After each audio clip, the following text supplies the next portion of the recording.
Hi everyone, आप सबका स्वागत है हमारे यूट्यूब चैनल एग्ज़ाम प्रोफेसर पर। जैसा कि आपको पता है कि यूपी पीसीएस सन 2024 का एग्ज़ाम 27 अक्टूबर सन 2024 को होने वाला है। इसी के दृष्टिगत हमने एक सीरीज़ शुरू की है जिसमें हम प्रीवियस ईयर क्वेश्चन पेपर का एनालाइज़ करते हैं। अब तक हम 3 पेपर का कंप्लीट एनालाइज़ कर चुके हैं, जिसमें हमने सन 2023 का पेपर, सन 2022 का पेपर और सन 2021 के पेपर का कंप्लीट एनालिसिस आपको दे चुके हैं। आज की वीडियो में हम सन 2020 के पेपर को एनालाइज़ करेंगे। ये वीडियो भी हम 2 पार्ट में बनाएंगे, जिसमें पहले पार्ट में हम हमेशा की तरह 75 क्वेश्चन डिस्कस करेंगे। नेक्स्ट पार्ट में हम नेक्स्ट 75 क्वेश्चंस का डिस्कस करेंगे। हमने जो भी वीडियो बनाई है, हमने प्रत्येक वीडियो में हमने जो भी पेपर एनालाइज़ करा है उसमें हमने ट्रिक्स और हैक्स को बहुत ही ज़्यादा डिटेल में बताया है कि अगर कोई क्वेश्चन आपसे नहीं आता है एग्जाम हॉल में, जो क्वेश्चन आते हैं उसका तो कुछ कहना ही नहीं है, बट जो क्वेश्चन नहीं आता है तो उसको आप कैसे डील कर सकते हैं। हमने कुछ ट्रिक्स बताई कि मतलब किसी भी क्वेश्चन को सॉल्व करते समय, स्पेशली कूट वाले क्वेश्चन को हम कैसे डील कर सकते हैं, कैसे सॉल्व कर सकते हैं। तो उम्मीद है कि आपको ट्रिक्स और हैक्स काफ़ी अच्छी लग रही होंगी।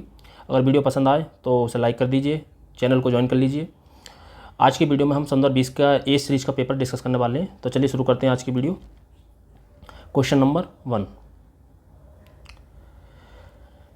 राष्ट्रीय स्वच्छ वायु कार्यक्रम के केंद्र सरकार द्वारा किस वर्ष में प्रारंभ किया गया। जो राष्ट्रीय स्वच्छ वायु कार्यक्रम था केंद्र सरकार द्वारा किस वर्ष प्रारंभ किया गया, सन 2018, सन 2020, सन 2017, सन 2019। तो क्वेश्चन नंबर 1 का आंसर हो जाएगा ऑप्शन नंबर डी, सन 2019 में किया गया था। ठीक, इस तरीके का कोई भी कार्यक्रम जो केंद्र सरकार चलाए चाहे राज्य सरकार चलाए, आप उनको जो भी करंट में चल रहा हो उनको अच्छे से देख लीजिए। ठीक है, नेक्स्ट, निम्नलिखित में से किस वंश के शासकों को पुराणों में श्री पर्वतीय कहा गया। ये अगर आप देखेंगे श्री पर्वतीय वाला, ये क्वेश्चन कम से कम ना भी ना तो प्रीवियस ईयर क्वेश्चन पेपरों में कम से कम ना भी ना तो 2 से 3 बार पूछा गया श्री पर्वतीय। तो ये इसका जो आंसर हो जाएगा बहुत सिंपल है, इक्ष्वाकु। नेक्स्ट क्वेश्चन नंबर 3, निम्नलिखित समितियों में से किसने मात्र पोषक तत्वों की आवश्यकता के आधार पर गरीबी रेखा का निर्धारण किया। तो देखो एक वर्ड यहाँ पर लगा हुआ है मात्र, याद रखना मात्र वर्ड क्यों लगाया, क्योंकि ये जो पोषक तत्वों की आवश्यकता के आधार पर जो है 2 समितियों ने करा था, एक अलग समिति ने और एक लकड़ा वाला ने। लेकिन लकड़ा वाला ने जो है पोषक तत्वों की मात्रा के अलावा भी इसमें इन्फ्लेशन भी शामिल करा गया था। ठीक है, इसने इन्फ्लेशन को भी शामिल कर लिया था, मुद्रास्फीति से बोलते हैं। ठीक है, इन्फ्लेशन को शामिल कर लिया था। तो यहाँ पे जो कभी कभी ये भी पूछ लिया जाता है कि गरीब, इसका जो आंसर हो जाएगा फिलहाल अलग समिति हो जाएगा। और कभी कभी ये भी पूछ लिया जाता है कि कौन सी समितियों का कालानुक्रम क्या है। तो सबसे पहले जो बनी थी अलग समिति ही बनी थी, दूसरे पे लकड़ावाला बनी थी, तीसरे पे तेंदुलकर बनी थी, चौथे पे रंगराजन बनी थी। यहाँ से एक क्वेश्चन और पूछा जाता है कि जो है वर्तमान में जो गरीबी रेखा का निर्धारण होता है वो किस समिति के आधार पर होता है। तो इसका आंसर हो जाएगा तेंदुलकर समिति के आधार पर। ठीक, और गरीबी रेखा का जो आंकड़े जारी करता है वो कौन जारी करता है, NSSO। ये भी याद रखना है, NSSO। ठीक है, वर्तमान में क्या हुआ है, NSSO और CSO को मिलाकर NSO बना दिया है। ठीक है, ये भी याद रख लेना। तो ये कभी कभी कालानुक्रम भी पूछ लिया जाता है, वर्तमान में किस समिति के आधार पर होता है, और जो है पोषक तत्वों की आवश्यकता के आधार पर गरीबी रेखा का निर्धारण किसने किया, तो अलग समिति ने। अगर आप जानना चाहें तो इसमें जो है इन्होंने कैलोरी की मात्रा के आधार पर किया था, 2100 कैलोरी और 2400 कैलोरी। इन्होंने अलग अलग गरीबी रेखा का निर्धारण किया था, जैसे शहरी क्षेत्र में और ग्रामीण क्षेत्र में। तो शहरी क्षेत्र में 2100 कैलोरी के आधार पर किया था और ग्रामीण क्षेत्र में 2400। इसके अलावा लकड़वाला ने क्या कहा था, लकड़वाला जो है उन्होंने इसके अलावा इसमें इन्फ्लेशन भी शामिल कर दिया था।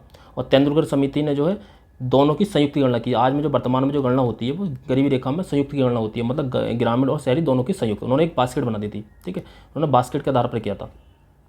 और रंगराजन समिति ने उन्होंने कहा था कि बास्केट में जो है कि ऊर्जा और हमारी जो दैनिक आवश्यकताएं उनको शामिल कर लिया जाए, और रंगराजन ने तो बहुत सारी चीज़ों को शामिल कर लिया था।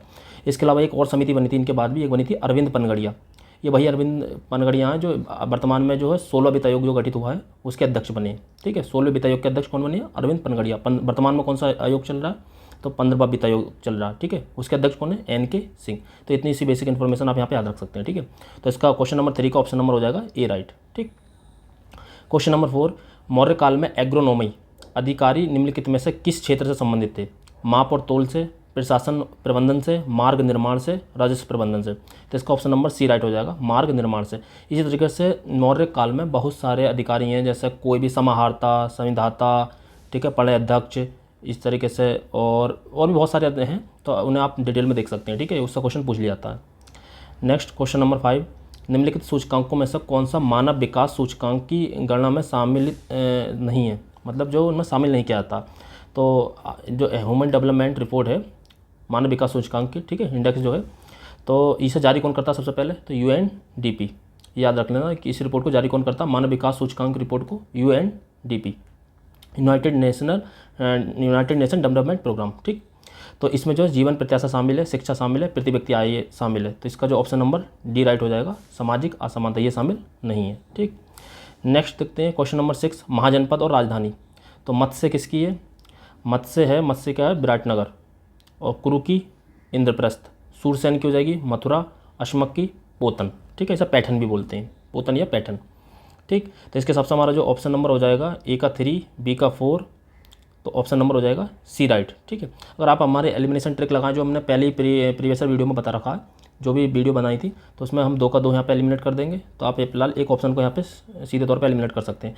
अगर और ज़्यादा अगर इसे डिटेल में देखना चाहें तो मैंने बताया था जो 2 सेम ऑप्शन से शुरू होते हैं तो वहाँ पे जो है विकल्प का ऑप्शन आंसर होने की प्रोबेबिलिटी सबसे ज़्यादा होती है। जैसे ऑप्शन नंबर 3 बी में जो 3 विकल्प है और यहाँ पे भी 3 है, इन 2 से शुरू हो रहा है तो आप इसे सेफली यहाँ पे एलिमिनेट कर सकते हैं। तो ए और डी एलिमिनेट हो जाएगा और बाकी यहाँ पर आप जो है 50-50 में आ जाएंगे। देखो यहाँ से भी हमें जो कन्फर्मेशन मिल रही है कि हाँ विकल्प इसी में होना चाहिए। अगर मैं थोड़ा सा बी और सी में से किसी एक का भी पता, जैसे कुरु का अगर मैं पता, कुरु का इंद्रप्रस्थ होता है या सूरसेन का मथुरा होता है, तो आप यहाँ से जो सीधे आंसर लगा सकते हैं। ठीक है, तो फिलहाल यहाँ पे अगर हमें महाजनपदों के बारे में जाने तो इसका जो हो जाएगा ऑप्शन नंबर सी हो जाएगा। महाजनपद जो है हमारे 8 महाजनपद जो है उत्तर प्रदेश में है, इतना याद रखना, 8 महाजनपद जो उत्तर प्रदेश में है। ठीक है, इसके अलावा महाजनपद हैं कहाँ कहाँ आप यहाँ पर देख सकते हैं इस मैप में। जैसे ये बिज्जी है, मगध है, इसके अलावा वत्स है, मत्स्य है, सूरसेन है, अवंती है। ये क्वेश्चन ये भी पूछा था कि सबसे दक्षिण में कौन सा महाजनपद था, तो याद रखना अश्मक। ये अश्मक जो जनपद था सबसे दक्षिण में स्थित है ये वाला। ठीक है, अश्मक जो था सबसे दक्षिण में स्थित था, तो ये भी याद रखना। 16 के 16 महाजनपद आप याद कर लेना। इसके अलावा ये क्वेश्चन भी पूछा था कभी कभी कि 16 महाजनपदों का उल्लेख जो है बौद्ध ग्रंथ, कौन से बौद्ध ग्रंथ में मिलता है, तो अगुत्तर निकाय में। और जैन ग्रंथ में किस में मिलता है, तो भगवती सूत्र में। याद रखना, भगवती सूत्र जैन ग्रंथ है और अगुत्तर निकाय ये बौद्ध ग्रंथ है। ठीक, 16 महाजनपदों का उल्लेख। तो 6 का हो जाएगा ऑप्शन नंबर सी राइट। 7, गरीबी की संस्कृति का विचार प्रस्तुत किया गया। ऑस्कर लुईस द्वारा, आशीष बोस द्वारा, गुन्नार मेंडल द्वारा या अमर्त्य सेन द्वारा। तो 7 का ऑप्शन नंबर हो जाएगा ए राइट, ऑस्कर लुईस द्वारा।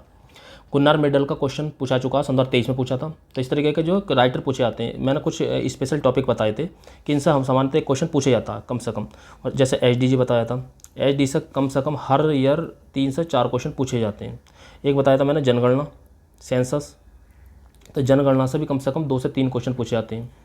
इसके अलावा जो बताया था मैंने एक बजट बताया था, बजट में केंद्रीय और राज्य दोनों, केंद्रीय भी और राज्य बजट भी, तो इसका भी बताया था। इससे भी कम 3 से 4 क्वेश्चन पूछे जाते हैं। और इसके अलावा एक पुस्तक, हमेशा एक पुस्तक जरूर पूछेगा। कोई भी वर्तमान में कोई योजना है तो उससे भी एक नए क्वेश्चन पूछ लेगा। कोई भी नई योजना चलेगी, कोई बड़ी योजना है तो उससे भी एक क्वेश्चन पूछ लेता। तो यहाँ से आपके 15 से 20 क्वेश्चन यहाँ से आप सीधे तौर पर मिल जाते हैं आपको। ठीक है, नेक्स्ट क्वेश्चन नंबर 8, ये कथन और कारण का क्वेश्चन है। तो सबसे पहले हमें चोलों के विषय में उनके पूर्ववर्ती राजवंशों की अपेक्षा अधिक जानकारी मिलती है। देखो कितना जेनरिक स्टेटमेंट है, तो मतलब ये बिल्कुल राइट मान के चलेंगे कि हमें चोलों के विषय में उनके पूर्ववर्ती राजवंशों की अपेक्षा अधिक जानकारी मिलती है, क्योंकि हम पढ़ते भी ज़्यादा कि चोलों के बारे में जो है अगर हम बुक्स वगैरह में देखें तो उनकी जानकारी बाकायदा ज़्यादा होती है। दक्षिण भारत का वंश है चोल। ठीक, और इसके चोल वंश का जो संस्थापक था कौन था, यहाँ पर याद कर सकते हैं, विजयालय जो है चोल वंश का संस्थापक था। ठीक है, और इसका रीज़न क्या है, चोल शासकों ने मंदिरों की दीवारों पर अभिलेख उत्कीर्ण करने का चलन में प्रारंभ किया, जिसमें उनके विजयों के ऐतिहासिक विवरण दिए जाते हैं। ये भी कितना जनरल सेंटेंस है, क्योंकि उनके बारे में जानकारी क्यों ज़्यादा मिलती है, क्योंकि उन्होंने मंदिरों की दीवारों पर जो अभिलेख उत्कीर्ण कराए थे। तो बिल्कुल सही है, यहाँ पर आप क्योंकि लगा कर पढ़ सकते हैं तो इसका कारण का ही पता चल जाएगा। मैंने बताया था जब जनरल सेंटेंस होता है, जब कोई फैक्ट नहीं दिया होता तो वो सामान्यतम सेंटेंस को सही मानकर चलते हैं। तो ये आर दोनों सही हैं और आर एक की सही व्याख्या करता है। और मंदिर कौन कौन से, बृहदेश्वर मंदिर आपने सुना होगा, बृहदेश्वर मंदिर ये जो है चोल शासकों द्वारा ही बनवाया गया था। ठीक है, बृहदेश्वर मंदिर। नेक्स्ट क्वेश्चन नंबर 9, 20वीं सदी के 80 के दशक के मध्य विकास के नकारात्मक पक्षों पर विस्तार से चर्चा की गई है। निम्नलिखित में से कौन सा एक उनमें महत्वपूर्ण नहीं था, ये जरूर ध्यान से देखा करिए कि था या नहीं था। ठीक है, तो प्राकृतिक संसाधनों का क्षरण था, बिल्कुल था। पर्यावरण प्रदूषण था। राजनीति एवं विकास, ये इसका नहीं होगा। और जन सामान्य का विस्थापन पुनर्वास, बिल्कुल था। अगर आप ध्यान देंगे तो 80 के दशक में विकास का नकारात्मक पक्ष की बात हो रही है। तो नकारात्मक क्या, प्राकृतिक संसाधनों का क्षरण, ये निगेटिव बात कर रहा है। पर्यावरण प्रदूषण, ये निगेटिव बात कर रहा है। और जन सामान्य पुनर्वास, जन सामान्य का विस्थापन एवं पुनर्वास, ये बात कर रहा है। ठीक है, और राजनीतिक विकास का चर्चा नहीं थी। ठीक है, इसमें तो ऑप्शन नंबर सी इसका राइट हो जाएगा। 9 का जो हो जाएगा ऑप्शन नंबर सी। ठीक, नेक्स्ट 10, निम्नलिखित में से किस भारतीय पुरातत्ववेत्ता ने पहली बार भीमबेटका गुफा को देखा और उसके शैल चित्रों के प्रागैतिहासिक महत्व को खोजा? माधव स्वरूप वत्स ने, एच.डी. संकालिया ने, बी.एस. बांककर ने या बी.एन. मिश्रा ने? तो 10 का जो हो जाएगा ऑप्शन नंबर सी राइट हो जाएगा, बी.एस. बांककर ने। ठीक है। नेक्स्ट 11, उत्तर प्रदेश में कुल ऐसे शहर जो स्मार्ट सिटी योजना से आच्छादित हैं। तो 10, 15, 12, 18, तो 11 का जो हो जाएगा ऑप्शन नंबर हो जाएगा ए राइट, 10। ठीक। नेक्स्ट देखते हैं 12, हड़प्पा स्थल है, ये हर बार पूछे जाते हैं। हड़प्पा स्थल जो भी सिंधु घाटी सभ्यता से संबंधित जो हड़प्पा स्थल है, कौन से राज्य में, कौन सा किस चीज़ के लिए पॉपुलर है, जैसे लोथल जो है बंदरगाह के लिए पॉपुलर है, ठीक है, और बनाबली जौ के लिए पॉपुलर है, रंगपुर गेहूँ के लिए पॉपुलर है, ठीक है, मेहरगढ़ कृषि के लिए, कृषि के साक्ष्य के लिए पॉपुलर है, ठीक है, जुते हुए खेतों के साक्ष्य के लिए जो है राजस्थान का कालीबंगा है, ठीक है, कच्ची ईंटों के साक्ष्य के लिए, अलंकृत ईंटों के साक्ष्य के लिए सारा ये राजस्थान का जो कालीबंगा ही है, ठीक है। तो इस तरीके से आप देख सकते हैं कि ये जो पूछ लिया जाता है किसी भी तरीके किसी भी डायमेंशन से क्वेश्चन बनाया जाता है, ठीक। तो पहला बालू, मांडा, पाडरी, हुलास, तो आपने पढ़ा होगा उत्तर प्रदेश का, तो आपने पढ़ा ही होगा हुलास का जो है उत्तर प्रदेश होता है, ठीक है। और एक ये भी पढ़ा होगा मांडा जम्मू कश्मीर। अगर इसके हिसाब से आप देख लें तो डी का 1 और यहाँ पर आप पहुँच गए, और जो है बी का 2, तो ऑप्शन नंबर डी इसका राइट हो जाएगा, ठीक है। 12 का जो हो जाएगा ऑप्शन नंबर डी राइट हो जाएगा। तो ए का बालू का क्या हो जाएगा, हरियाणा, अगर नहीं पता तो आप याद कर लीजिए। मांडा का क्या हो जाएगा, मांडा का मैंने बताया था जम्मू कश्मीर। और पाडरी का क्या हो जाएगा ऑप्शन नंबर 4 गुजरात। हुलास का उत्तर प्रदेश, हुलास तो हमें पता ही होता है, आलमगीरपुर और हुलास, हम दो ही नाम याद करते हैं, हुलास और आलमगीरपुर, ठीक है। तो ये आलमगीरपुर मेरठ में, जहाँ पे उसका पूर्वी स्थान था, ठीक है, जो पूर्वी जगह थी, जैसे आलमगीरपुर जो है मेरठ में था, और पूर्वी जगह जो सिंधु घाटी सभ्यता का पूर्वी स्थान था, ठीक है, तो पूर्व जहाँ तक सिंधु घाटी सभ्यता फैली हुई थी। तो ऑप्शन नंबर डी इसका राइट हो जाएगा। 13, वर्ष 1987 में संयुक्त राष्ट्र में पर्यावरण से संबंधित एक प्रतिवेदन की प्रस्तुति के उपरांत धारणीय विकास पर चर्चा आरंभ हुई, वह प्रतिवेदन था। तो मैंने बताया था ना, सस्टेनेबल डेवलपमेंट गोल से हर बार कुछ ना कुछ पूछा था। तो सस्टेनेबल डेवलपमेंट कहाँ से आए, कैसे आए, कब शुरू हुए, तो ये पूछा था। तो एक ब्रेटलैंड रिपोर्ट, ब्रेटलैंड बने थे, ब्रेटलैंड की अध्यक्षता में एक जो है एक संस्था बनाई गई थी, उसने अपनी एक रिपोर्ट प्रस्तुत करी थी, उसका नाम था अवर कॉमन फ्यूचर। 1987 में प्रस्तुत हुई थी ये। तो उसी के आधार पर जो है सबसे पहले सस्टेनेबल डेवलपमेंट गोल की बात जो थी हुई थी, इसी रिपोर्ट में बात हुई थी, अवर common future. Sustainable development goal की जो बात सबसे पहले हुई थी वो अवर कॉमन फ्यूचर नामक रिपोर्ट में हुई थी। इसकी अध्यक्षता करी थी ब्रंटलैंड ने, ठीक है, तो ब्रंटलैंड रिपोर्ट भी बोलते हैं इसको, तो याद रखना। इसी के आधार पर रियो डे जनेरियो में जो है पृथ्वी अर्थ समिट हुआ था, जो 1992 का हुआ था, ठीक है, जो पर्यावरण के कुछ मुद्दों को बनाया गया था, जिसमें कई सारी संस्थाएं बनाई गई थी, जिसमें UNFCCC भी था, एक UNCCD भी था, ठीक है, और इसके अलावा जैव विविधता के लिए था CBD, ये CBD बनाया गया था, ये 1992 में आया था, ये 1994 में आया था, और ये 1992 में आया था, ठीक है, UNFCCC। तो ये वायु प्रदूषण के लिए था, ये डेजर्ट के लिए था, डेजर्टिफिकेशन के लिए, मतलब मरुस्थलीकरण के लिए, या जैव विविधता के लिए था। तो ये जो है इसी रिपोर्ट के आधार पर हुआ था। तो हमारा इसका आंसर हो जाएगा राइट, ऑप्शन नंबर बी, ठीक है। 14, निम्नलिखित कथनों में पर विचार कीजिए और नीचे दिए गए कूट से सही उत्तर चुनिए। मुल्तान के सूर्य मंदिर का उल्लेख ह्वेनसांग, अबुजैद, अल मसूदी तथा अलबुर्नी ने क्या है। तो इसका ये हो जाएगा, बिल्कुल मैंने बताया था मल्टी फैक्ट जहाँ पे होते हैं, ह्वेनसांग है, अबुजैदई है, और अल मसूदी है, और अलबुर्नी है, तो ये जो है राइट हो जाएगा, ठीक है। शामपुर यात्रोत्सव सूर्य पूजा से संबंधित था, तो ये भी जो हो जाएगा इसका 14 का जो हो जाएगा ऑप्शन नंबर हो जाएगा सी राइट, ये दोनों ठीक हो जाएंगे, ठीक है। जब बिल्कुल जनरल सेंटेंस दिया था मतलब संबंधित था, मतलब संबंधित हो ही सकता सूर्य पूजा से, कोई बड़ी बात ना, तो ऑप्शन नंबर सी राइट हो जाएगा, ठीक है। अटल नवोन्मेष मिशन किस विभाग की प्रमुख पहल है। मानव संसाधन विकास मंत्रालय, नीति आयोग, सामाजिक न्याय एवं अधिकारिता मंत्रालय, विज्ञान एवं तकनीकी मंत्रालय। तो इसका 15 का जो हो जाएगा ऑप्शन नंबर हो जाएगा बी राइट, नीति आयोग, ठीक है। उस समय अटल नवोन्मेष मिशन शुरू करा था नीति आयोग ने, करंट का था क्वेश्चन। भारत सरकार द्वारा 1919 में ILO के वाशिंगटन सम्मेलन में मजदूरों का प्रतिनिधि के रूप में निम्नलिखित में से किसे भेजा गया था। तो आपने देखा होगा, आपने सुना भी होगा कई बार। तो इसका जो हो जाएगा ऑप्शन नंबर हो जाएगा ए राइट, BP बाइडिया, ठीक है, BB बाइडिया। CF Andrews, NM Joshi, Joseph Baptist. तो आपने MN जोशी का नाम भी पढ़ा होगा मजदूर सम्मेलनों से, मगर फिलहाल यहाँ पे भेजा गया था BP बाइडिया को, ठीक। 17, वर्ष 1962 में प्रकाशित पुस्तक साइलेंट स्प्रिंग, जिससे विश्व के पर्यावरण आंदोलन को गति मिली, के लेखक है। ये साइलेंट स्प्रिंग जो है ये पुस्तक लगभग ना भी ना तो प्रीवियस ईयर में 3 से 4 बार पूछी गई है, बहुत ज़्यादा इंपॉर्टेंट है, इसको अच्छे से याद कर लीजिए। तो इसके जो लेखक थे वो कौन थे, Caroline Merchant, Karl Marx, Rachel Carson या राजगोपालन। तो इसका ऑप्शन नंबर सी राइट हो जाएगा, रेचल कार्सन। 17 का जो हो जाएगा ऑप्शन नंबर सी राइट हो जाएगा। एक्सला सफेल की 1748 की संधि के संदर्भ में निम्नलिखित कथनों में से कौन सा सही है। प्रथम कर्नाटक युद्ध की समाप्ति, बिल्कुल ठीक है, और अंग्रेजों के को मद्रास पुनः प्राप्त हुआ, ये भी बिल्कुल ठीक है। जो एक्स ला सफेल की संधि जो हुई थी वो किस युद्ध के लिए हुई थी, एक कर्नाटक के मुद्दे पर हुई थी सबसे बड़ी बात, और हुई किन किन के बीच थी, अंग्रेज और फ्रांसीसियों के बीच, ठीक है। ये युद्ध जो चल रहा था अंग्रेज और फ्रांसीसियों के बीच चल रहा था, तो उसमें जो सबसे पहली संधि हुई थी एक्सला-पेल की संधि हुई थी 1748 में। 3 कर्नाटक युद्ध हुए थे इसमें अंग्रेजों और फ्रांसीसियों के बीच, तो इन्हें याद रखना, ठीक है। तो इसका भी क्या हो जाएगा, ऑप्शन नंबर सी राइट। और यहाँ पर आप ये एक भी ट्रिक फॉलो हो रही है कि वो जो सामान्यतः यूपी पीसीएस जो देता है दोनों सही देता है, जब तक डी फैक्टर ना दे दिया जाए कि आपकी नॉलेज के बेस पर बिल्कुल ठीक नहीं हो जाए, ठीक है। नेक्स्ट 19, समन्वित बाल विकास परियोजना के अंतर्गत निम्नलिखित में से कौन सा एक सम्मिलित नहीं है। पूरक पोषण, टीकाकरण, पोषण एवं स्वास्थ्य शिक्षा या परिवार नियोजन। तो इसका हो जाएगा ऑप्शन नंबर डी। अगर आप यहाँ पर ध्यान से देखें तो बाल विकास परियोजना, ये परियोजना में देखिए, नाम में देखिए बाल विकास, तो बाल विकास पूरक पोषण से होगा, टीकाकरण से होगा या पोषण एवं स्वास्थ्य शिक्षा से होगा। बाल का विकास जो होगा, बच्चे का विकास परिवार नियोजन से कैसे हो जाएगा, तो मतलब ये है इसका जो यहाँ पर जो सीधे तौर पर सम्मिलित नहीं है या संबंधित नहीं है, तो ऑप्शन नंबर डी राइट हो जाएगा, ठीक है। नेक्स्ट 20, ये भी कई बार पूछा गया, भारतीय सशस्त्र अधिनियम, ये लिटन लेकर आया था, तो 1878, शाही पद अधिनियम ये 1876, भारतीय उच्च न्यायालय अधिनियम आप सबको पता है 1861, और भारतीय विवाह विच्छेद अधिनियम 1869, ठीक है। तो इसका जो हो जाएगा ऑप्शन नंबर ए राइट हो जाएगा 20 का ऑप्शन नंबर, सॉरी इसका जो ऑप्शन नंबर हो जाएगा, ये 3 नहीं है, 1 होगा, ऑप्शन नंबर डी राइट हो जाएगा। ए का सेकंड, बी का फर्स्ट और सी का 4 और डी का थर्ड, तो ऑप्शन नंबर डी हो जाएगा।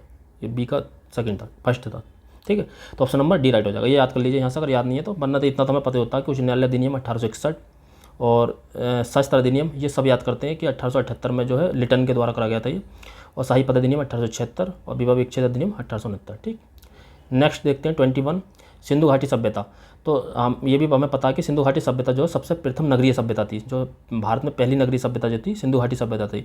तो सिंधु घाटी सभ्यता क्या हो जाएगा, नगरीय सभ्यता, ठीक है। और जो ऋग्वेदिक काल था वो जो ऋग्वेदिक जो मध्य काल था वो जमींदार हो गया था, और ऋग्वेदिक काल जो था चारागाह, इसमें कृषि प्रथम पेशा नहीं थी, इसमें पशुपालन प्रथम पेशा था। उत्तर वैदिक काल में जो कृषि प्रथम पेशा बन गई थी। तो यहाँ पे हम इस कॉमन सेंस से लगा सकते हैं। दोबारा सुनिए, जो सिंधु घाटी सभ्यता थी वो नगरीय थी।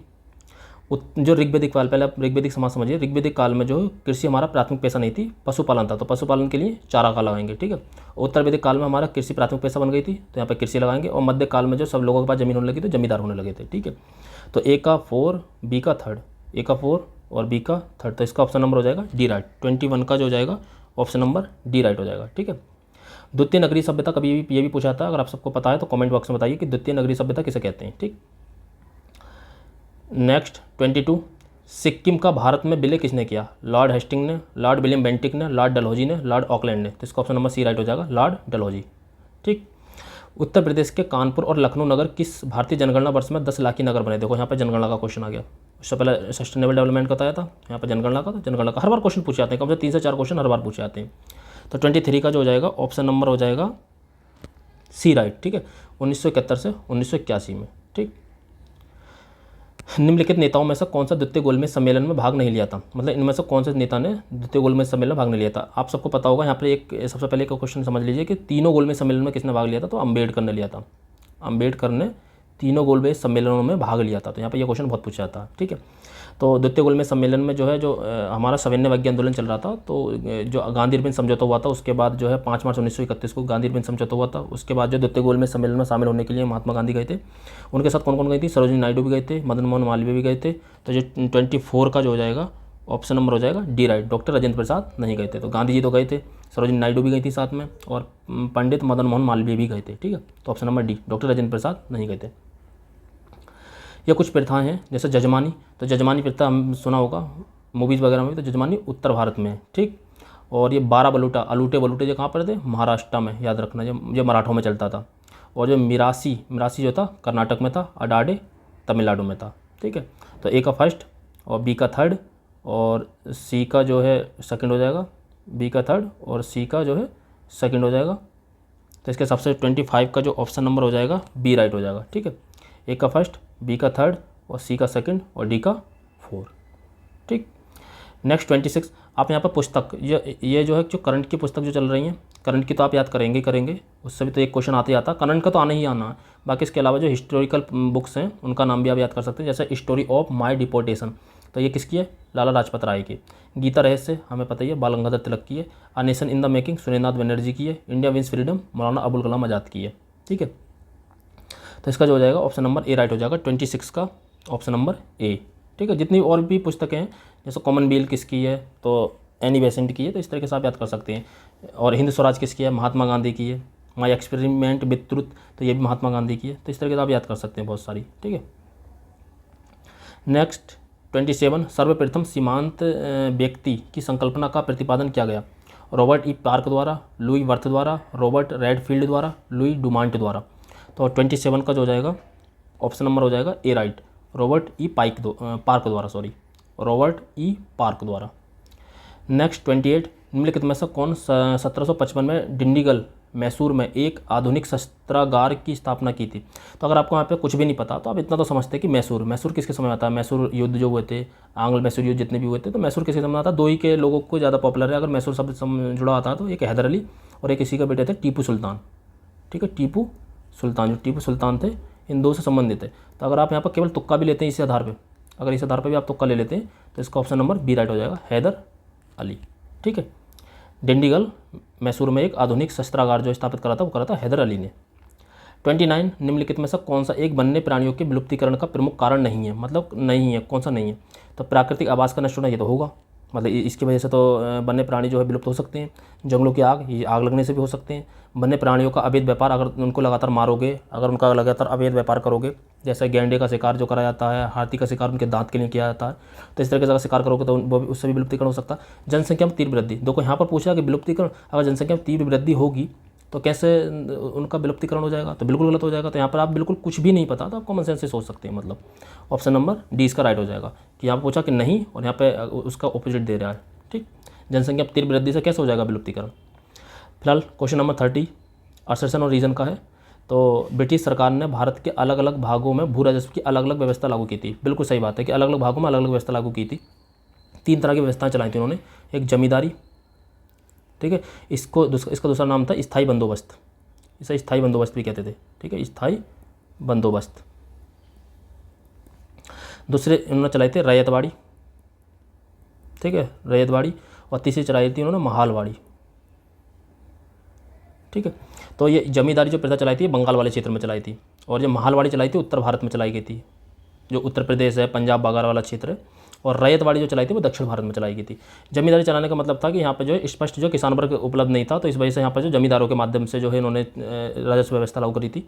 और रैयतवाड़ी में वहाँ पर किसान उपलब्ध थे तो इन्होंने सीधे किसानों से डील करी थी, ठीक है। महालवाड़ी में पूरे गाँव को शामिल कर लिया था और पूरे गाँव से एक बार में राजस्व वसूली करते थे, ठीक है। महालवाड़ी के वो कौन थे, हॉल्ट मैकेंजी, ठीक है। और स्थायी बंदोबस्त का जनक किसे माना जाता है, कॉर्नवालिस को, ठीक है। और वहाँ पे कर्नल रीड को। तो ब्रिटिश सरकार ने भारत के अलग अलग भागों में भू राजस्व की अलग अलग व्यवस्था लागू की थी, तो बिल्कुल ठीक है। इसमें भारतीय किसानों को अलग अलग बन गए, तो बिल्कुल बन गए, ठीक है। तो कहीं पे वो जमींदार के रूप में, कहीं पे वो जो है ठेकेदार के रूप में, कहीं भी अलग अलग जगहों पर अलग अलग तरीके से काम कर रहे थे, ठीक है। तो ए और आर दोनों सही हैं और आर ए की सही व्याख्या करता है। सामान्यतः ये क्वेश्चन आंसर यही देता है, ए आर दोनों सही है और सही आर ए की सही व्याख्या करता है, जब तक उसमें कोई डिफेक्ट न दिया हो, ये याद रखना, ठीक है। तो ऑप्शन नंबर ए राइट हो जाएगा 30 का। 31, भारत में अगस्त 2020 में निम्नलिखित स्थानों में से कहाँ पर रेल संग्रहालय राष्ट्र को समर्पित किया गया। हुबली, सिलवासा, मैसूर, चित्तरंजन। तो ये चित्तरंजन जो है इसका जो आंसर हो जाएगा ऑप्शन नंबर ए राइट हो जाएगा, हुबली। ये 2020 का करंट का क्वेश्चन है, ठीक है, ये रिपीट नहीं होगा, करंट में जो भी आप याद कर सकते हैं। निम्नलिखित ग्रंथों पर विचार कीजिए और उनको कालानुक्रम व्यवस्थित कीजिए। फतवा जहांदारी, पृथ्वीराज रासो, किताबुल हिंद, तवाक़ नशीरी। तो आपको पता होगा जो किताबुल हिंद ये जो आए थे महमूद गजनबी के समय में जो आए थे फिरदौसी और अलबुर्नी, ठीक है। तो उन्होंने लिखी थी किताबुल हिंद। तो इसके हिसाब से अगर जो पहला हो जाएगा किताबुल हिंद हो जाएगा, फिर दूसरा पृथ्वीराज रासो हो जाएगा। अगर इसी के अकॉर्डिंग चलें तो 3 के बाद 2 जो है ऑप्शन नंबर डी में है, तो 32 का जो हो जाएगा ऑप्शन नंबर डी राइट हो जाएगा, ठीक है। फिर आ जाएगा यहाँ पे तवाक़ नसीरी और फतवा जहांदारी, तो ये जो हो जाएगा 4th पर जाएगा, ठीक है। तो आप यहाँ से ऐसे भी कॉमन सेंस लगा सकते हैं। जुलाई 2020 में निम्नलिखित में से कौन सा मंगल मिशन का प्रक्षेपण करने वाला पहला अरब राष्ट्र हुआ। तो सऊदी अरब, कुवैत, संयुक्त अरब अमीरात, कतर। तो इसका आंसर आप ये भी चुन सकते हैं, इस आधार पर भी चुन सकते हैं कि संयुक्त अरब अमीरात इसका आंसर हो जाएगा, यूएई। तो मतलब एक तो ये कि ये सारे जितने भी मतलब जो प्रोग्रेसिव कंट्री है इनमें सब में, तो यही है सबसे ज़्यादा। दूसरा सबसे बड़ा विकल्प भी है। तीसरा जितने भी जो मिशन वगैरह या जो भी राष्ट्र से रिलेटेड काम करता है वो सबसे ज़्यादा संयुक्त अरब अमीरात ही करता है, जो अरब कंट्री में करता है संयुक्त अरब अमीरात ही करता है। तो ऑप्शन नंबर सी इसका राइट हो जाएगा। फिलहाल उस समय के करंट का क्वेश्चन था। क्वेश्चन नंबर 34, 1687 में जब औरंगजेब ने गोलकुंडा किले पर अधिकार किया तो उस समय गोलकुंडा का शासक कौन था। अबुल हसन कुतुब शाह, सिकंदर आदिल शाह, अली आदिल शाह सेकंड, शाइस्ता खान। तो इसका 34 का जो हो जाएगा ऑप्शन नंबर ए राइट हो जाएगा, अबुल हसन कुतुब शाह। 35 भारत के निम्नलिखित पड़ोसी देशों में से किसने जुलाई 2020 में सोशल मीडिया के लिए मुफ्त इंटरनेट सेवा प्रतिबंध लगाया था? जो मुफ्त इंटरनेट सेवा थी उस पर प्रतिबंध लगा दिया था। ये भी करंट का क्वेश्चन था, 2020 की करंट का था। नेपाल, म्यांमार, भूटान, बांग्लादेश। तो 35 का जो हो जाएगा ऑप्शन नंबर डी राइट हो जाएगा, बांग्लादेश। ठीक है। 36 निम्नलिखित कथनों में से कौन सा सही है? अकबर ने लड़कों और लड़कियों के विवाह की आयु निर्धारित करने का प्रयास किया था। बिल्कुल सही है, निर्धारित करने का प्रयास, एक जस्ट प्रयास है, प्रयास तो कर ही सकता, कितना जनरल स्टेटमेंट है, तो ये तो बिल्कुल राइट हो गई होगा। अकबर ने लड़कियों को अभिभावकों के दबाव से अलग स्वयं की इच्छा से विवाह करने की स्वतंत्रता दी थी। ये भी बहुत पॉजिटिव और प्रोग्रेसिव स्टेटमेंट है, तो ये भी ठीक हो जाएगा। तो ऑप्शन नंबर सी का राइट हो जाएगा, 1 और 2 दोनों ठीक है। ठीक है। 37 इंडिया आइडिया समिट 2020 के संबंध में, ये भी करंट का क्वेश्चन है, इसमें करंट बहुत पूछी गई थी। तो 2020 के संबंध में निम्नलिखित कथनों में से कौन सा सही है? इसे अमेरिका भारत व्यापार परिषद द्वारा वस्तुतः 22 जुलाई 2020 को आयोजित किया गया। इसका विषय भारत का सशक्तिकरण था। तो मैंने क्या कहा था कि जब दोनों में फैक्ट होते हैं, 2 ऑप्शन वाला जब कोई क्वेश्चन हो, 2 विकल्प वाला, 2 स्टेटमेंट वाला, तो 2 स्टेटमेंट वाले क्वेश्चन में अगर दोनों में फैक्ट दिए हों, तो जो जनरल एक फैक्ट जो होता है, जो मल्टी फैक्ट जिसमें 2 या अधिक चीज़ें दी रखी हों, तो वो ठीक होता है, और जो सिंगल होता है उसमें वो गलत मानकर चलते हैं। तो आप ये भी इस तरीके से भी आप कर सकते हैं, ये पहला राइट हो जाएगा, दूसरा गलत हो जाएगा। और या दूसरे आधार पर ये भी देख सकते हैं कि कभी भी जब थीम वर्ड दिया होता है, मतलब किसी का विषय, किसी की थीम, या किसी का कोई शुभंकर, इस तरीके की चीज़ें देता है ना, हमेशा पीसीएस गलत ही देता है। तो इस आधार पर भी आप लगा सकते हैं। तो ऑप्शन नंबर ए इसका राइट हो जाएगा। 37 का जो हो जाएगा ऑप्शन नंबर ए हो जाएगा। ठीक है। ये थीम जो है हमेशा गलत ही देता है किसी का भी। ठीक है। जैसे शुभंकर वगैरह आप देखेंगे, नोटिस करेंगे प्रीवियस ईयर में, तो ये गलत ही देता है। ठीक। तो ये ट्रिक आप यहाँ से एक नोटिस कर सकते हैं। 38 दीवाने तन, मुस्तारफ़ी, मुशरिफ या बकिया नवीस, ये जो है टर्मोलॉजी है। ठीक है। तो आप अगर यहाँ पर आपको कुछ नहीं पता, तो आप सबसे पहले ध्यान से पढ़िए इन चीज़ों को, और फिर देखिए कि हम इसमें से क्या अच्छे से, मतलब कौन सा हम रिलेट कर सकते हैं। तो यहाँ पर अगर आप देखेंगे तो बकिया नवीस, आपने सुना होगा कि ये बाकिया सुना है, ये सुना है, ये ऐसा सुना है, तो ये एक यहाँ से आप ये जोड़ सकते हैं कि ऑप्शन नंबर 2 सही है। डी का प्रमुख घटनाओं व फरमानों को सूचीबद्ध करने वाला। अगर डी का आपको 2 पता लग जाए, अगर आप कॉमन सेंस से लगा लें, तो इसका तुरंत आंसर निकाल लेंगे। ऑप्शन नंबर बी, केवल एक में डी का 2 दिया हुआ है। ठीक है। यहाँ पर देखो ट्रिक भी सीधे तौर पर फॉलो नहीं होती, तो कहीं हमेशा ट्रिक फॉलो होगी भी नहीं, तो आपको थोड़ा बहुत कॉमन सेंस भी लगाना ही पड़ेगा। ठीक है। इसके अलावा दीवाने तन, दीवान, आप ये आपको पता होगा, जो दीवान और सूबेदार जो बनाते थे, तो दीवान जो था उसमें होता था वो राजस्व से संबंधित होता था, तो जागीर में वेतन को देखना, तो यहाँ से भी आप कॉमन सेंस लगा सकते हैं। ठीक है। अभी मुस्तारफ़ी, तो मुस्तारफ़ी क्या है? मुस्तारफ़ी का जो हो जाएगा राज्य के आय व्यय का निरीक्षण करना। ठीक है। और मुशरिफ क्या हो जाएगा? मुशरिफ हो जाएगा कार्यालय को संभालने के लिए। तो इस आधार पर इसका हो जाएगा ऑप्शन नंबर बी राइट। मतलब आप थोड़ा कॉमन सेंस से सोच सकते हैं, तो दीवान से सोच सकते हैं यहाँ पर, या एक बाकिया से सोच सकते हैं। ठीक है। बकिया, तो बकिया में जो है यहाँ पे जो होगा, बकिया नवीस को जो फरमानों को सुनाने वाला है, सूचीबद्ध करने वाला कह सकते हैं। ठीक है। तो ऑप्शन नंबर बी राइट हो जाएगा 38 का। 39 उत्तर प्रदेश मंत्रिमंडल ने 29 जुलाई 2020 को, यहाँ पर लगातार करंट के क्वेश्चन आ रहे हैं, तो यहाँ पर करंट का था ये भी, निम्नलिखित नगरों में से किसमें राष्ट्रीय विधि विश्वविद्यालय की स्थापना का अनुमोदन किया है? तो कानपुर, गोरखपुर, लखनऊ, प्रयागराज। तो 39 का जो हो जाएगा ऑप्शन नंबर डी राइट हो जाएगा, प्रयागराज। नेक्स्ट 40 निम्नलिखित में से कौन सा सही सम्मिलित नहीं है? शेख मोइनुद्दीन चिश्ती, इनका जो दरगाह है वो अजमेर में है, बिल्कुल ठीक है। शेख बुरहानुद्दीन गरीब दौलताबाग में, बिल्कुल ठीक है। शेख मोहम्मद हुसैनी गुलबर्गा में है। और शेख निजामुद्दीन औलिया मुल्तान में, ये बिल्कुल गलत है, आपको पता होगा। शेख निजामुद्दीन औलिया की जो दरगाह है वो है दिल्ली में। निजामुद्दीन औलिया की जो दरगाह है वो दिल्ली में। उनका जो जन्म जो हुआ था निजामुद्दीन औलिया का, वो जन्म हुआ था बदायूं में। ठीक है। तो आप यहाँ से याद रख सकते हैं। तो ऑप्शन नंबर डी इसका राइट हो जाएगा। भारत की युवा कार्यक्रम और खेल मंत्री ने 25 जुलाई 2020 को घोषणा किया कि वर्ष 2021 में 4था खेलो इंडिया यूथ गेम्स की मेजबानी किया जाएगा। तो कहाँ? हरियाणा द्वारा, कर्नाटक द्वारा, उत्तर प्रदेश द्वारा या महाराष्ट्र द्वारा। देखो ये भी करंट का क्वेश्चन था, तो फिलहाल अब तो इसका मतलब नहीं है। तो करंट में इस तरीके की जो भी चीज़ें चल रही हो तो आप उससे याद कर सकते हैं। तो 41 का यहाँ पर आंसर था हरियाणा द्वारा, ऑप्शन नंबर ए। ठीक है। 42 निम्नलिखित में से किस मुगल कालीन नहर का निर्माण फिरोज शाह के रजबवाह को पुनर्जीवित करने के लिए किया गया?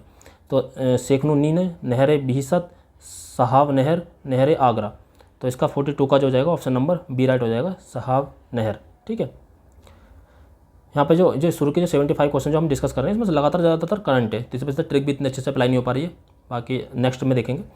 43 निम्नलिखित में से कौन सा भारतीय फुटबॉल क्लब न्यूयॉर्क के टाइम स्क्वायर स्थित नेस्डॉक के बिलबोर्ड पर 29 जुलाई 2020 को जगह प्राप्त करने वाला अकेला फुटबॉल क्लब बना? East Bengal, Churchill Brothers, Mohun Bagan या बंगलुरु फुटबॉल क्लब। तो 43 का जो हो जाएगा ऑप्शन नंबर हो जाएगा सी, मोहन बगान। यहाँ ये भी करंट का क्वेश्चन था, 29 जुलाई 2020 की बात कर रहा था, ठीक है। निम्नलिखित में से कौन किताब नौरस नामक पुस्तक का लेखक था? तो इब्राहिम आदिल शाह द्वितीय, अली आदिल शाह, कुली कुतुब शाह, अकबर द्वितीय। तो 44 का जो हो जाएगा ऑप्शन नंबर हो जाएगा ए राइट, इब्राहिम आदिल शाह द्वितीय। यहाँ पर आप ये ऐसा सोच सकते हैं, देखो आदिल शाह द्वितीय और आदिल शाह, तो मतलब दो नाम उन्होंने आदिल शाह से दिए, तो ऐसे तो दिए नहीं होंगे, मतलब कंफ्यूज करने के लिए दिए होंगे एग्जामिनर ने, बट हम यहाँ से हम हेल्प लेंगे, उसके कंफ्यूज करने से हम हेल्प लेंगे। उन्हें कंफ्यूज करने के लिए दिए, बट हम यहाँ पे हमें हेल्प मिल जाएगी कि आदिल शाह के 2 विकल्प हैं, तो मतलब बहुत ज़्यादा प्रोबेबिलिटी है कि इनमें ही आंसर होगा। इस कंडीशन में आप जो चुना करिए हमेशा बड़ा विकल्प चुना करिए, तो इब्राहिम आदिल शाह द्वितीय, तो इसका आंसर समांतर ठीक ही जाता है। ठीक है। 45 भारत की पहली किसान रेल निम्नलिखित किन 2 स्टेशनों के बीच 8 अगस्त 2020 को अपनी यात्रा प्रारंभ की? तो कब की थी? 8 अगस्त 2020, ये भी करंट का था। गाजियाबाद और हावड़ा, देवलाली और दानापुर, नासिक और नई दिल्ली, नासिक और अहमदाबाद। तो 45 का जो हो जाएगा ऑप्शन नंबर हो जाएगा बी राइट, देवलाली और दानापुर। तो यहाँ भी देख लीजिए कि जो है सबसे बड़ा विकल्प ही आंसर है। ठीक है। उत्तर प्रदेश के निम्नलिखित जिलों में से किसमें 2018 में फ्रांस के सहयोग से एक बृहद सौर ऊर्जा संयंत्र को स्थापित किया? आगरा, देवरिया, बलिया, मिर्जापुर। तो 46 का जो जाएगा ऑप्शन नंबर हो जाएगा डी राइट, मिर्जापुर। ठीक है। नेक्स्ट 47 निम्नलिखित में से कौन सा सही सम्मिलित नहीं है? तो ये जो है उस समय के सम्मेलन है, ईस्ट एशिया सम्मेलन 2020, G20 2019, G7 2019, ईस्ट एशिया सम्मेलन 2019। तो इस तरीके के जो भी सम्मेलन वर्तमान में हुए, G20 का हुआ हो, चाहे G7 का हुआ हो, चाहे बिम्स्टेक का हुआ हो, चाहे आसियान का हुआ हो, किसी का भी हो, दक्षेश का हुआ हो, तो जितने भी चाहे ब्रिक्स का हुआ हो, ये सारे के सारे सम्मेलन कहाँ पर हुए हैं, किन राष्ट्रों ने करे, उनकी अध्यक्षता किसने की है, तो ये आपको सबको पता होना चाहिए। ठीक है। उस समय के करंट के हिसाब से था। तो 47 का मतलब कौन सा सम्मिलित नहीं है ये पूछा था, तो 47 का जो हो जाएगा ऑप्शन नंबर हो जाएगा ए राइट, ईस्ट एशिया सम्मेलन। ठीक है। हमारे मतलब का नहीं बचा, हम करंट में देखना 2023 के जो भी हुए हैं और जो भी अभी 2024 तक हो गए हैं अब तक, तो इनके आप देख लेना। ठीक है। 48 जनवरी 2020 में, जनवरी 2020 तक पूछा, याद रखना। उत्तर प्रदेश में कितने स्थलों में को रामसर साइट में शामिल किया गया? तो जनवरी 2020 तक की बात कर रहा था, तो इसमें करा गया था option number B 6 Ramsar sites को। और वर्तमान में कितने शामिल हैं उत्तर प्रदेश के? 10, और सबसे ज़्यादा हैं तमिलनाडु के, याद रखना। ठीक है। तो यहाँ पर आप देख सकते हैं, एक बार देख भी सकते हैं यहाँ पर उत्तर प्रदेश के, एक जो है समन पक्षी विहार है, सूर सरोवर है, सरसाई है, नवाबगंज है, समसपुर है, सैंडी है, पार्वती है, अपर गंगा है, हैदरपुर है और बखीरा है। इसके अलावा आप यहाँ पे इनके डिस्ट्रिक्ट भी याद कर सकते हैं, जैसे जो समन का है वो है मैनपुरी, सूर सरोवर का है आगरा, सरसाई का रायबरेली, नवाबगंज का उन्नाव, और समसपुर का जो है सरसाई का, सॉरी यहाँ पे इटावा है, रायबरेली नहीं है, इटावा है। ठीक है। और समसपुर का जो है रायबरेली। ठीक है। दोबारा सुन लीजिए, जो समन पक्षी विहार का जो है वो है मैनपुरी, सूर सरोवर का आगरा, सरसाई का इटावा, नवाबगंज का उन्नाव, समसपुर का रायबरेली, सैंडी का हरदोई, पर्वतीय रगा का गोंडा, इसके अलावा बकीरा का जो है खलीलाबाद, संत कबीरनगर भी कह सकते हैं। ठीक है, बकीरा का। और ये जो है आप यहाँ से याद कर सकते हैं जितने भी डिस्ट्रिक्ट है। ठीक है। नेक्स्ट देखते हैं 48। ठीक है। 48 देखते हैं, जनवरी 2020 में उत्तर प्रदेश में कितने और स्थलों को रामसर साइट में शामिल किया गया? तो यहाँ ऑप्शन नंबर जो 20 का राइट हो गया। 48 का 49 देखते हैं, भारत के निम्नलिखित राज्यों में से किसमें कोविड-19 अवधि में पहली बार ई लोक अदालत प्रारंभ हुई? तो उत्तर प्रदेश, छत्तीसगढ़, महाराष्ट्र, बिहार। तो 49 का जो जाएगा ऑप्शन नंबर हो जाएगा सी राइट, छत्तीसगढ़। निम्नलिखित जनजातियों में से कौन सा भारत के अंडमान और निकोबार द्वीप समूह की मूल निवासी नहीं है? तो मैंने ये बताता, रेंगमा, ठीक है, सोमपेन, ओंजे, हालचो। तो ये हालचो भी है, ओंजे भी है, सोमपेन भी है, तो इसका ऑप्शन नंबर बी राइट हो जाएगा, रेंगमा। रेंगमा नहीं है, रेंगमा नॉर्थ ईस्ट की है। ठीक है। तो 50 का जो जाएगा ऑप्शन नंबर बी राइट हो जाएगा। मैंने कुछ बताई भी थे, अगर आप यहाँ पर देखना चाहें जनजातियाँ, ऐसा कुछ याद कर लीजिए जो इंपॉर्टेंट जनजातियाँ, अगर आप इनको थोड़ा ठीक से देखें तो जैसा कुछ तो याद कर लीजिए, जैसे हिमाचल की जो है गद्दी है, गुज्जर है, ये याद कर लीजिए। जम्मू कश्मीर की बकरवाल है, सिप्पी है, ये याद कर लीजिए। इसके अलावा यहाँ पे शेरपा, लेपचा, भूटिया, ये सिक्किम की हो जाएंगी। संथाल, मुंडा, हो, ये सब झारखंड की हो जाएंगी। इसके अलावा भूमिज, कोया, भुइया, खोंड, ये सब उड़ीसा की हो जाएंगी। तो ये आप ऐसे इस तरीके याद कर लीजिए। बाकी आप अपने उत्तर प्रदेश की देख लीजिए, थारू हो जाएगी, अगेरिया हो जाएगा, माहीगीर हो जाएगी, ठीक है, भोक्सा हो जाएगी, ये उत्तर प्रदेश की हो जाएगी। ठीक है। ये बुक्सा जो है ये उत्तर प्रदेश से कट कर हुआ, तो बुक्सा यहाँ पे भी पाई जाती है उत्तर प्रदेश में। ठीक है, ये भी याद कर लीजिए। राजस्थान की गरसिया हो जाएगी, भील हो जाएगी, सहरिया हो जाएगी, मीड़ा हो जाएगी, मीड़ा तो आपने सुना ही होगा राजस्थान की। इसके अलावा गुजरात की कोली हो जाएगी, भील हो जाएगी, टोडिया हो जाएगी, तो ये भी आप यहाँ से याद कर सकते हैं। इस तरह की कुकी एक बहुत पूछी जाती है, मणिपुर की कुकी, ये भी आप याद कर सकते हैं। मिकिर, अबोर, डाफला, इसी के नाम पर पहाड़ियाँ भी हैं अरुणाचल प्रदेश की, यहाँ भी ये भी याद कर सकते हैं आप। तो ये सारी की सारी आप याद कर सकते हैं, जनजातियाँ बहुत इंपॉर्टेंट होती हैं। ठीक है। तो इसका जो आंसर हो जाएगा रेंगमा। ठीक है। क्वेश्चन नंबर 51, भारतीय सरकार द्वारा जुलाई 2020 में बाघों की गणना 2018 पर जारी विस्तृत प्रतिवेदन के संदर्भ में निम्नलिखित कथनों में से कौन सा सही है? तो भारत में विश्व के कुल बाघों की आबादी का 70% है। भारत के लगभग 30% बाघ अभ्यारण्यों के बाहर रहते हैं। तो जो 51 का जो ऑप्शन नंबर था वो सी राइट था, बिल्कुल दोनों सही थे। तो ये 70% आबादी हमारे यहाँ भारत में ही पाई जाती है बाघों की, और भारत के लगभग 30% बाघ अभ्यारण्यों से बाहर रहते हैं, बिल्कुल ये भी ठीक है। ठीक है, तो ऑप्शन नंबर सी इसका राइट था, 51 का ऑप्शन नंबर सी। निम्नलिखित में से कौन सी एक नदी हिमालय पार नदी है, मतलब हिमालय पार नदी है? तो झेलम, गंगा, रावी, सतलज। इसका ऑप्शन नंबर बी सतलज। ये भी प्रीवियस में कई बार पूछा गया। ठीक है, सिंपल क्वेश्चन है। निम्नलिखित में से किसने ग्लोबल वैक्सीन सम्मेलन की 4 जून 2020 की मेजबानी की? तो यूनाइटेड किंगडम, संयुक्त राज्य अमेरिका, भारत, चीन। मैंने क्या बताया था कि यूपीपीसीएस या यूपीपीएससी जो यूपीपीएससी जो सवाल क्वेश्चन पूछता है वो तो या तो यूनाइटेड किंगडम से पूछता है या संयुक्त राज्य अमेरिका से पूछता है। अगर 2 कंट्री के बारे में आता है तो हम इन दोनों में से एक ही चुनना होता है। मतलब वो यूनाइटेड किंगडम में कोई भी बड़ी घटना हुई हो उससे पूछेगा, या संयुक्त राज्य अमेरिका में कोई बड़ी घटना हुई हो उससे पूछेगा। ठीक है, ये याद रखना। तो यार 53 का जो ऑप्शन नंबर हो जाएगा ए राइट हो जाएगा, यूनाइटेड किंगडम। ठीक है, तो ग्लोबल वैक्सीन की बात जब यूनाइटेड किंगडम में थी तो उसने पूछ लिया। ठीक, नेक्स्ट जनजाति और अवस्थिति, जो मैंने यहाँ भी दिखाया। सबसे पहले अंगामी, मैंने जो वहाँ पर अंडमान निकोबार की नहीं दिखाई थी, जैसे यहाँ पर आप देख सकते हैं जारवा, ओंग, शोम्पेन जो यहाँ पर ऊपर थी, यहाँ पे देख सकते हैं। इसके अलावा देखो 2 क्वेश्चन आए हैं जनजातियों से, तो जनजाति कितनी इंपॉर्टेंट हो जाती है आप यहाँ से भी याद कर सकते हैं। ठीक है, एक बरली बहुत पूछी जाती है, महाराष्ट्र की बरली। ठीक है, ये भी याद कर लेना। अंगामी नागालैंड आपने पढ़ा होगा, बिरहोर झारखंड अभी बताया था, बिरहोर हो ये सब। खस जो अरुणाचल प्रदेश की नहीं है, ये आपने पढ़ा होगा। खस जो है ये है उत्तराखंड की। ठीक है, खस जो है उत्तराखंड की। अच्छा, इसके बारे में एक बात बहुत पॉपुलर है, बहुत ज़्यादा, यहाँ पर बहुपति प्रथा प्रचलित है, बहुपति प्रथा प्रचलित है खस जनजाति में उत्तराखंड की। तो ऑप्शन नंबर सी इसका राइट हो जाएगा। टोडा जनजाति जो है तमिलनाडु की है। ठीक है, तो अंगामी नागालैंड की है, बिरहोर झारखंड की है, टोडा जो है तमिलनाडु की है, और जो खस जो है वो है उत्तराखंड की। ठीक है, 55 रक्षा मंत्रालय भारत सरकार द्वारा अगस्त 2020 में प्रारंभ किया गया सार्थक निम्नलिखित में से किससे संबंधित? मतलब सार्थक वर्ड जो किससे संबंधित है? स्मार्ट बम से, रॉकेट प्रक्षेपक से, अपतटीय गश्ती जहाज से, हल्के लड़ाकू विमान से। तो 55 का जो हो जाएगा ऑप्शन नंबर हो जाएगा सी, अपतटीय गश्ती जहाज से। देखो यहाँ भी सबसे बड़ा विकल्प ही इसका आंसर है। 56 झील और अवस्थिति, साला झील, बड़खल झील, लोकटक झील या कालीबेली झील। तो कालीबेली तमिलनाडु में, लोकटक जो है मणिपुर में। ठीक है, इसके अलावा जो इसके आधार पर अगर आप देखेंगे तो ऑप्शन नंबर इसका जो हो जाएगा ए राइट हो जाएगा। साला झील अरुणाचल प्रदेश में, बड़खल झील जो है हरियाणा में ही है। तो आप यहाँ से याद कर सकते हैं, ये तो आप पढ़ते हैं। लोकटक झील मणिपुर की, इसमें तैरता हुआ पार भी पाया जाता है, एक केबुल लामजाओ जिसे बोलते हैं। इसके अलावा यहाँ फूमिड वनस्पति भी पाई जाती है। ठीक है, फूमडी भी बोलते हैं उसे। और कालीबेली तमिलनाडु में पाई जाती है झील। ठीक है, तो याद कर सकते हैं, ये इसका सामने विकल्प हो जाएगा। अगर आप ट्रिक के बेस पर चलें, जो आपने अगर प्रीवियस वीडियो देख रखी है, तो अगर उसके ट्रिक के आधार पर चले तो यहाँ पर ये ऑप्शन आपका गलत हो सकता है, बाकी आपका 99% केस में बिल्कुल ठीक जाता है। ठीक है, 57 निम्नलिखित में से किस राज्य सरकार ने पशु किसान क्रेडिट कार्ड योजना प्रारंभ वर्ष 2020 में की? देखो यहाँ पर करंट के क्वेश्चन बहुत पूछे गए थे, यहाँ पर करंट बहुत ज़्यादा पूछी गई थी। तो गुजरात, पंजाब, हरियाणा, राजस्थान, इसलिए करंट को बिल्कुल नेगलेक्ट मत करना, करंट को बहुत अच्छे से तैयार करना। तो 57 का जो हो जाएगा ऑप्शन नंबर हो जाएगा बी राइट, हरियाणा। 58 अहमदाबाद भारत में सूती वस्त्र उद्योग का सबसे बड़ा केंद्र है, बिल्कुल ठीक। अहमदाबाद भारत के प्रमुख कपास उत्पादन क्षेत्र में अहमदाबाद भारत के प्रमुख कपास उत्पादन क्षेत्र में स्थित है, इसलिए इसका कच्चा माल की कोई समस्या नहीं है। ठीक है, तो इसमें कथन और रीजन पूछा। ठीक है, तो 58 का जो हो जाएगा हमारा जो है ऑप्शन नंबर डी राइट हो जाएगा कि अहमदाबाद भारत में सूती वस्त्र का सबसे बड़ा। अच्छा, ये सबसे बड़ा जो है मैंने पढ़ लिया था सही है, लेकिन ठीक नहीं है। सबसे बड़ा जो होता है, जब कभी भी सबसे बड़ा, सबसे छोटा, सबसे पहला, ये वाले विकल्प जो होते हैं ये हमेशा गलत होते हैं। ठीक है, सबसे बड़ा, सबसे छोटा। तो फिलहाल जो है अहमदाबाद भारत में सूती वस्त्र उद्योग का सबसे बड़ा केंद्र नहीं है। ठीक है, सबसे बड़ा केंद्र नहीं है, मतलब बट सूती वस्त्र उद्योग के लिए पॉपुलर काफ़ी है। ठीक है, तो ये पहला इसका गलत हो जाएगा, दूसरा इसका सही हो जाएगा। तो इसका ऑप्शन नंबर डी हो जाएगा। इसमें सबसे मजे की बात यह है कि अगर आप एक ऑप्शन गलत निकाल लें तो ये सीधे तौर पर आप आंसर पर पहुंच जाते हैं। ऑप्शन नंबर डी राइट हो जाएगा। ठीक है, और बाकायदा ये कपास के क्षेत्र आपने पता ही होगा कि जो गुजरात और महाराष्ट्र वाला क्षेत्र जो कपास की काली मिट्टी पाई जाती है वहाँ पे, उसके लिए पॉपुलर है। तो इसके आधार पर जो है यहाँ पे इसके कच्चे माल की कोई समस्या नहीं होती है। ठीक है, तो ऑप्शन नंबर डी इसका राइट हो जाएगा।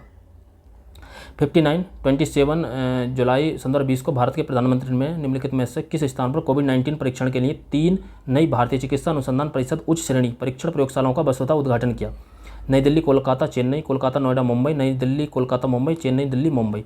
तो 59 का जो जाएगा ऑप्शन नंबर हो जाएगा B right, Kolkata, Noida, Mumbai. Current का था, निम्नलिखित में से कौन सी भारतीय नवीनतम पर्वत श्रेणी है? तो अरावली, विंध्याचल श्रेणी, पश्चिमी या हिमाद्री श्रेणी। तो 60 का जो जाएगा ऑप्शन नंबर हो जाएगा ए राइट, हिमाद्री श्रेणी। जो हिमालय को कहते हैं हिमाद्री, और सह्याद्री जो बोलते हैं पश्चिमी घाट को बोलते हैं, याद रखना। सह्याद्री पश्चिमी घाट को, हिमाद्री जो है हिमालय वाले को। ठीक है, 61 उत्तर प्रदेश के निम्नलिखित में से किस हवाई अड्डे को भारत में केंद्रीय मंत्रिमंडल ने जून 2020 को अंतर्राष्ट्रीय हवाई अड्डा स्वीकृत किया था? देखो जून 2020, तो मतलब ये सारे के सारे करंट के क्वेश्चन है, इसमें 90% करंट के ही क्वेश्चन है। आगरा हवाई अड्डा, प्रयागराज हवाई अड्डा, गोरखपुर हवाई अड्डा, कुशीनगर हवाई अड्डा। तो 61 का जो हो जाएगा ऑप्शन नंबर हो जाएगा डी राइट, 61 का डी, कुशीनगर हवाई अड्डा।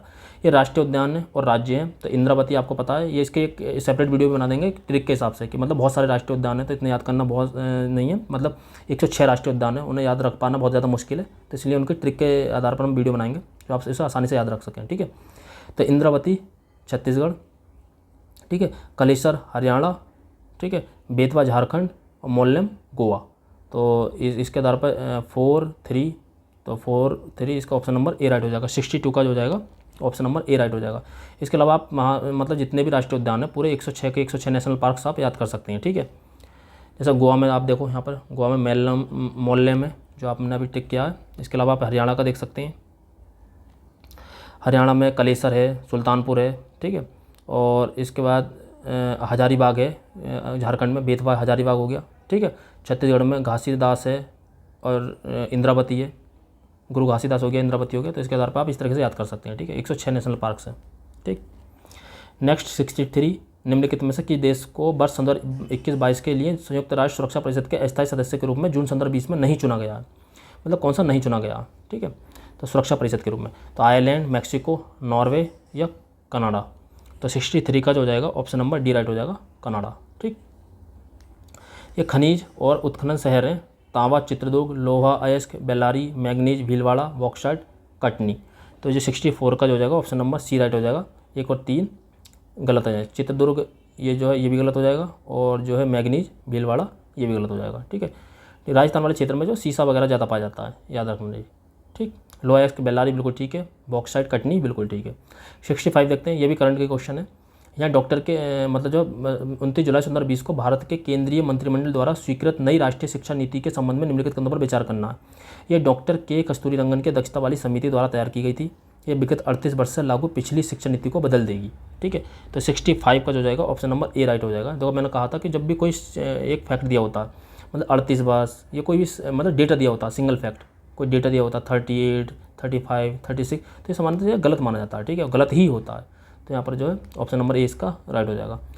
कश्मीर घाटी स्थित है, कहाँ पर है? तो 66 का हो जाएगा ऑप्शन नंबर बी राइट हो जाएगा, पीर पंजाल और हिमाद्री पर्वत श्रेणियों के मध्य। कश्मीर घाटी जो है पीर पंजाल और हिमाद्री पर्वत श्रेणियों के मध्य स्थित है। और आप यहाँ से अगर केवल आपको कुछ नहीं पता है तो आप यहाँ से सोच सकते हैं कि पीर पंजाल और पीर पंजाल दो ऑप्शन में, मतलब दो ऑप्शन सेम से शुरू हो रहे हैं, सेम वर्ड से शुरू हो रहे हैं, तो मतलब प्रोबेबिलिटी बहुत ज़्यादा है कि इन दोनों में ही आंसर होगा हमारा। यहाँ पे देख लीजिए पीर पंजाल। ठीक है, बस यहाँ पे एक वर्ड चेंज करा, यहाँ पर हिमाद्री है, यहाँ पर महाभारत है। तो इसका मतलब यह है कि इन दोनों में एक विकल्प है, आप इन्हें आसानी से एलिमिनेट कर सकते हैं। तो आप अगर कुछ नहीं पता तो आप यहाँ पर कॉमन सेंस से सॉल्व कर सकते हैं। तो पीर पंजाल और हिमाद्री पर्वत श्रेणियों के मध्य। निम्नलिखित में से किस राज्य संघराज्य क्षेत्र द्वारा 7 अगस्त 2020 को विद्युत चालित वाहन नीति की घोषणा की गई? ठीक है, मध्य प्रदेश, दिल्ली, उत्तर प्रदेश, तमिलनाडु। तो 67 का जो ऑप्शन नंबर हो जाएगा सी राइट हो जाएगा, दिल्ली में। ठीक है, 7 अगस्त 2020 को विद्युत चालित वाहन नीति की घोषणा की गई थी नई दिल्ली में। ठीक है, दिल्ली में। मतलब यमुना नदी की निम्नलिखित सहायक नदियों पर विचार कीजिए, उन्हें पश्चिम से पूर्व, मतलब पश्चिम से पूर्व की ओर क्रम में व्यवस्थित करना है। ठीक है, तो आपको पता होगा जो यमुना में मिलती है चंबल, पहले चंबल मिलती है, फिर सिंध, फिर बेतवा, फिर कैन। मतलब अगर आप यहाँ पर क्रम दें तो चंबल, सिंध, बेतवा और कैन। ठीक है, तो पहले 4 3 1 2 4 3 1 2 4 3 1 2 ऑप्शन नंबर ए इसका राइट हो जाएगा। अगर आप यहाँ पे देखना चाहते देख सकते हैं। सबसे पहले चंबल, ठीक है, फिर सिंध, फिर बेतवा और कैन। कैन कहाँ पे मिलती है? बांदा में। बेतवा कहाँ मिलती है? हमीरपुर में। चंबल कहाँ मिलती है? इटावा में। ये याद रखना। और यमुना इसमें गंगा में कहाँ मिलती है? तो मिलती है प्रयागराज में। इसके अलावा रामगंगा कहाँ मिलती है? कन्नौज में। ठीक है, और घाघरा कहाँ मिलती है? छपरा में। ठीक है, ये आप याद रख सकते हैं। तो ऑप्शन नंबर ए राइट हो जाएगा 68 का। निम्नलिखित में से किस भारतीय फाउंडेशन ने अगस्त 2020 में फूड विजन 2050 पुरस्कार प्राप्त किया? तो इस्माइल फाउंडेशन, नांदी foundation, Adani foundation, Reliance foundation. तो 69 का जो जाएगा ऑप्शन नंबर हो जाएगा बी राइट, नांदी फाउंडेशन ने। ठीक है, 69 का जो जाएगा ऑप्शन नंबर बी राइट हो जाएगा, नांदी फाउंडेशन ने। 70 देखते हैं। कजाकिस्तान, कारागंडा, यूक्रेन, क्रिवोई राग, जर्मनी, नॉर्मेंडी, फ्रांस, पायरेनीज। तो इसका जो है कौन सा सही नहीं है? तो इसका हो जाएगा option number C, Germany. Normandy नहीं है। ठीक है, ये खनिज बहुत ज़्यादा इंपॉर्टेंट होते हैं, तो खनिज और देश देख लेना। ठीक है, जो भी प्रीवियस में आए कम से कम उन्हें तो सभी देख लेना। कोलकाता बंदरगाह से अगरतला के लिए पहली बार मालवाहक जहाज जुलाई 2020 में बांग्लादेश के निम्नलिखित में से किस बंदरगाह से होकर भेजा गया? तो बेनापोल, मालोटी, पैरा या चट्टोग्राम या चिटगांव भी बोलते हैं सर, ठीक है, चिटगांव। तो 71 का जो हो जाएगा ऑप्शन नंबर हो जाएगा डी राइट, चट्टोग्राम, ठीक है। नेक्स्ट 72, विश्व के निम्नलिखित प्रदेशों में से किसमें खट्टे रसीले फलों का उत्पादन बहुत विकसित है? मानसूनी प्रदेश, उष्णकटिबंधीय उच्च भूमि प्रदेश, भूमध्य सागरीय प्रदेश और भूमध्य रेखीय प्रदेश। देखो यहाँ पे देखो सेम, कम से कम सेम टोन आ रही है।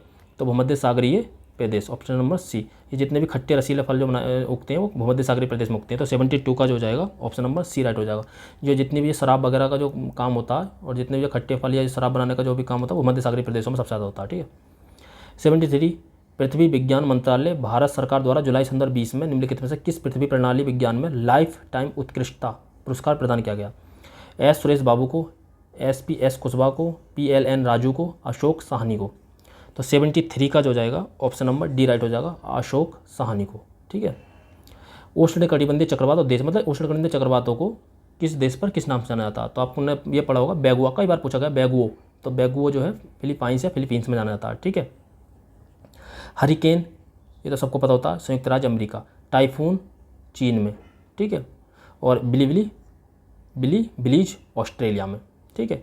तो इसके हिसाब से हो जाएगा 3, 4 और सी का 2, ऑप्शन नंबर बी राइट। 74 का हो जाएगा ऑप्शन नंबर बी राइट हो जाएगा, ठीक है। तो ये चक्रवात ये यहीं से याद कर लीजिए, बस यही पूछा जाता है, बार बार अगर आएगा रिपीटेड यही होता है। और ये कम से कम प्रीवियस में कम से 3 से 4 बार ये चीज़ें पूछी गई हैं, ठीक है। 75 एंड लास्ट, सुपोषण के संबंध में निम्नलिखित में से कौन सा कथन सही है? ये जल में घुलित ऑक्सीजन को कम करता है। ये जल निकाय के पोषण तत्व संवर्धन को ये जल निकाय के पोषण तत्व संवर्धन की घटना है, ठीक है। तो ये 75 का जो जाएगा ऑप्शन नंबर सी राइट हो जाएगा, ठीक है। ये सुपोषण होता क्या? यूट्रिफिकेशन इसे बोलते हैं। जब हम खेतों में जो खाद डालते हैं, जब जो भी ये खेत हम कृषि करते हैं उसमें जब हम खाद डालते हैं, जैसे यूरिया, डाया, ये सब चीज़ें डालते हैं, डायमोनियम फास्फेट तो डालते हैं, तो ये क्या होता है कि जब बारिश होती है तो बारिश के पानी के साथ जो है ये जो जितनी खाद होती है, जो जितनी पोषक तत्व होते हैं, ये बहकर जो सारे के सारे जो तालाब या किसी नदी में चले जाते हैं, ठीक है। तो वहाँ पर जाने के बाद ये पोषक तत्व प्राप्त हो जाते हैं, तो वहाँ पर जो बहुत बड़ी मात्रा में जो है ऊपर जो है शैवाल ये चीज़ें उग जाती हैं, ठीक है। तो उसमें जो है इनका विघटन करने के लिए या इनके लिए जो उसमें जो उपस्थित जो ऑक्सीजन होती है उसका वो यूज़ करते हैं। तो हमारा ऑक्सीजन जो कि घट जाता है, वहाँ पर जितना भी ऑक्सीजन होता है उसमें की कमी हो जाती है। और दूसरा जो है उसमें पोषक तत्व संवर्धन बढ़ जाता है। तो ये पोषक तत्व संवर्धन की घटना है, क्योंकि वहाँ पर जो प्रस्फुटन हो जाता है, इसे शैवाल का प्रस्फुटन भी कहते हैं वहाँ पे, ठीक है। तो सुपोषण की घटना ये है, कई बार पूछा गया है, ठीक है। आज की वीडियो में हमने 75 क्वेश्चन डिस्कस कर लिए हैं। इसमें ये वीडियो जो थी करंट ओरिएंटेड ज़्यादा थी, मतलब इसमें सबसे ज़्यादा मतलब लगभग ना भी ना तो 75 में से 40+ क्वेश्चन जो थे करंट ओरिएंटेड थे, करंट से थे। तो इसमें जो इतनी ट्रिक्स और हैक्स इतने नहीं लग पाई, तो आप देख सकते हैं कि करंट का कितना ज़्यादा वेटेज है। तो आप करंट को अच्छे से अभी से तैयार कर सकते हैं, बहुत कम टाइम बचा है PCS अंदर 24 के लिए। जल्दी अगली वीडियो में जल्दी लेकर आएंगे, तब तक के लिए जय हिंद।